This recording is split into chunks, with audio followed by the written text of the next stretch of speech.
Welcome to a Community Partners interview where we explore the organizations, opportunities, and resources that look to make changes in our daily life. I'm your host, Prateek Mohanty, and you're listening to Voices for Ability Radio, all abilities, all the time. Today, I'm joined by Joanne Baker, who is the CEO of Parkinson's Society of British Columbia. Established in 1969, Parkinson's Society British Columbia is an independent provincial organization governed by a voluntary board of directors and supported entirely by donations from individuals, members, corporations, foundations, and dedicated efforts of volunteers. Every person touched by Parkinson's deserves to know that they are not alone in their journey. We are here for you.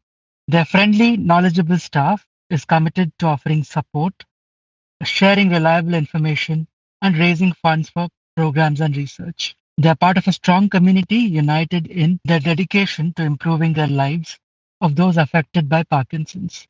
You're not alone. We are here to help. Thank you for joining us today, Joanne. Oh, I'm really happy to be joining you. Thank you for creating space for us. So tell us a bit more about you. What inspired you to work at Parkinson Society, British Columbia? Why work with individuals with disabilities? Well, I've worked in nonprofit community organizations for the majority of my career, and I really believe in the power of community-based empowerment to really make a difference to people's lives.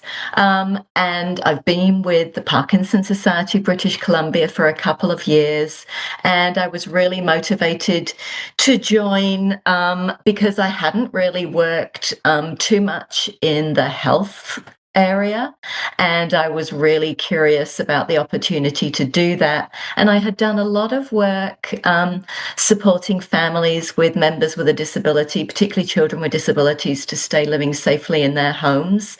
And I was just curious to make a difference in the Parkinson's community, I guess. Great. So while doing my research, I saw that you have a couple of services that you offer. Can you tell us a little bit more about these services? Yes. You would have talked to lots of community organisations as an interviewer on the radio station, and Parkinson Society BC is like a lot of community organisations. We're actually pretty small, and we do so much with a small team and our resources that it's quite incredible once I start listing them off. So I think one of the main things we do is we provide people with up-to-date, really insightful knowledge about Parkinson's disease, whether they are a person who is living with Parkinson's, perhaps they've just got a diagnosis, perhaps they've been living with it for some time, or whether they are a family member, a friend, a care partner who really wants to support their loved one and are looking for information. So we respond to lots of queries and we send out lots of information.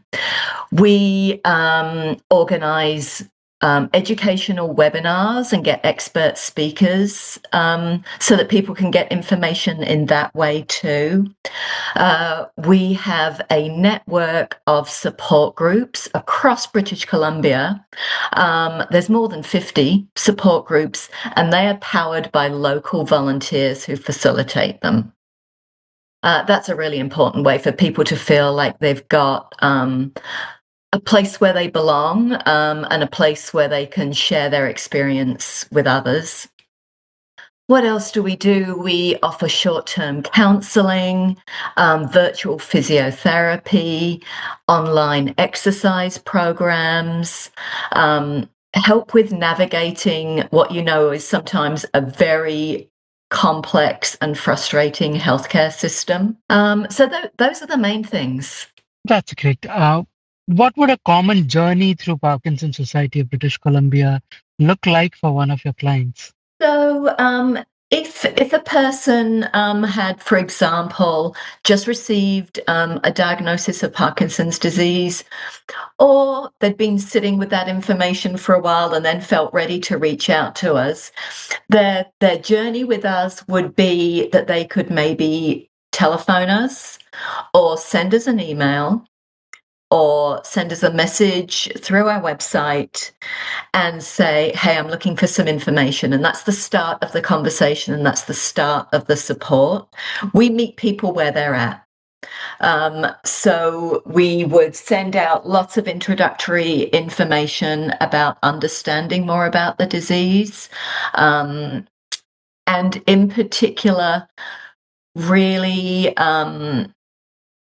informed ways of then living with the disease. There are lots of things that people can do to empower themselves through that experience. And in particular, exercise, we know, is such a powerful response to Parkinson's. So we help people to find exercise activities that can make a difference to how they're experiencing their symptoms. They might then be interested in joining a support group in their community, so we would link them there. We would let them know about webinars we're offering, and other social activities that we offer. So that would be a typical person's journey, and they might touch base with us every few months, every few years, just when they, need some extra information, perhaps as their disease progresses and the symptoms get more challenging, or as the disease impacts more areas of their life. For example, living at home, working, relationships with family and friends. So when it comes to assigning support or resources, what is the process for determining what support or resources are required? Really depends on what the person is looking for. And if the person is looking for support that we actually can't offer, our support would be to help them find that in their community and beyond. As you said in your nice introduction, the Parkinson Society has been around since 1969. So we've got lots of experience of helping people, helping them to find the support that they need. We try to keep it really simple. And as I say, I'm going to use the phrase again, meeting people where they're at, getting to know them, seeing what it is that's going to be most helpful for them at that time. Mm-hmm. Are there any events coming up for Parkinson Society, British Columbia? Yes, well, there's a lot going on at the moment because, it's April Awareness Month, which is one of the most important times of year for us in terms of really getting more information out about Parkinson's disease. It's actually the second most common neurological disorder after Alzheimer's. And we want more people to know about Parkinson's disease, to understand the symptoms so that they can recognize it and respond to it early. And so we're all about creating extra awareness through this month. So I can tell you a few of the things that we're doing. We're doing interviews like this to highlight the services that we offer, because we really want people to know that, particularly if they live in British Columbia, but also beyond there, so much of our stuff is online. We want them to know that there is a society that is there for them. We are mission driven. We are all about assisting people to live well with Parkinson's and to support the people that they love who have Parkinson's to the very best of their ability. So we want people to know about Parkinson Society BC. This is something we do every year. There are so many misconceptions about Parkinson's, that it's, for example, just a tremor. It's about so much more than that. Its symptoms are quite wide-ranging and they're really varied. And I can talk a little bit more about those elsewhere in the interview if you'd like. Sure. Yeah. But things that people might see around BC, we have landmarks lit up through Parkinson's month. So, for example, in Vancouver, the airport, City Hall, Canada Place, the Olympic Cauldron, they are all lit up blue to honour and recognise Parkinson's awareness throughout the month of April. We've got lots of ads on public transit. Lots of radio ads are going out throughout the province. Lots of social media activity. If people go to our website, www.parkinson.bc.ca, just Google Parkinson Society British Columbia and you'll find us really easy. You can see lots of really good resources online and some really inspiring stories from people who are living with Parkinson's disease. Thank you. That's great. So what is the one thing you see happening over and over again to individuals with disabilities that shouldn't be happening, and how do you stop? Well, that's an interesting question. I think people are naturally compassionate and often don't have the information that they need to provide the most understanding and compassionate response that they want to give. So I think probably I would answer your question by saying the most common thing is that I see is that people responding without full awareness and understanding. So and that can lead to stigma and shaming and the environment not being set up in really welcoming ways for people with a chronic disease like Parkinson's. So, for example, we know that people with Parkinson's who are exhibiting symptoms like shaking or unclear speech, they may be believed to be intoxicated. And then get an unsympathetic and unhelpful response from people around them.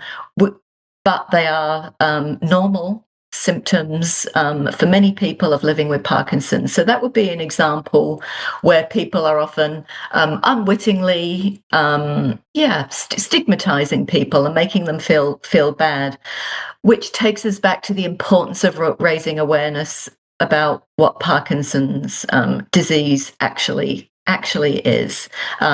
It's a neurological disorder, and it can lead to difficulties with movement, balance, and coordination. That can show up in how people are moving through the world, their speech. And so with a bit more understanding about that, I believe that most people want to be helpful. Perfect. So if someone wanted to become a member or a volunteer with Parkinson Society British Columbia, what is the process for joining as a member or a volunteer? Please contact us and we can step you through a really easy process of becoming a member. Go to our website, www.parkinson.bc.ca, and there are links to becoming a member. It's $25, which is a lot of money for a lot of people these days. But overall, we find that most people can manage that. That gives you a year's membership, and you get great publications that we send out, hard copies, and a whole host of other benefits. And you get to be part of a society that, to its core, is here for people with Parkinson's. That is our sole reason for existing. I want to make sure that people understand, though, that Parkinson Society BC is there to offer support to anyone, whether you're a member or not. That's great. That leads up to my follow-up question. What is the one thing that everyone needs to know about Parkinson Society British Columbia? Gosh, we are here for you. I think I would, with apologies for being repetitive, I would say we are here for you. If you have Parkinson's disease, that is our sole reason for existing, to support you, to be there with you on your journey. And where we are most helpful, I think, in the most profound ways, is to help people that they are not alone. They are part of a community of people who are having very similar experiences and challenges, not identical, but there is a bond through the experience of the disease, and we're a coordination point. We help people to feel part of that community, and I think there can be reassurance and hope and empowerment that happens through that. That's great. So if listeners are looking for more information, how can they reach out to you? Wonderful website, www.parkinson.bc.ca. They can also just give us a phone call, 1-800-668-3330. I'm going to say that again, 1-800-668-3330.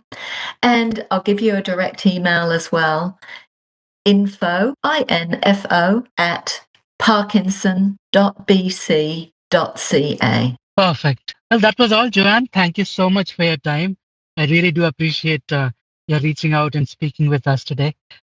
This was your host, Prateek Mohanty, and you're listening to Voices for Ability Radio, all abilities, all the time. Thank you.